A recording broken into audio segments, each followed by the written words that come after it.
Pre ऑरिक्युलर skin tag म्हणजे काय?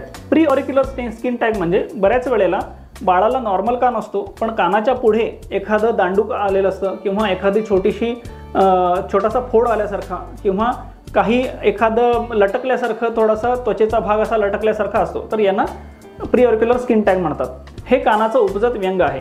कधी कधी याच्यामध्ये छोटासा हाडाचा तुकडा किंवा कार्टिलेजचा तुकडा असण्याची शक्यता असते, तर अशा वेळेला एका तज्ञ प्लास्टिक सर्जनकडून हे तुम्ही काढून घेऊ शकता आणि हे बाळाला 1 वर्षानंतर आपण ही सर्जरी करू शकतो आणि ती पूर्णपणे त्याची विद्रुपता नाहीशी करू शकतो। तर हा प्री ऑरिक्युलर स्किन टॅग याचा कानाच्या ऐकण्याच्या यंत्रणेशी काही जास्त संबंध नसतो आणि हे तसेच राहिले तरी काही प्रॉब्लेम नसतो, फक्त ती एक कॉस्मेटिक डिफॉर्मिटी, दिसायला चांगलं दिसत नाहीये म्हणून ते आपण काढून टाकू शकतो।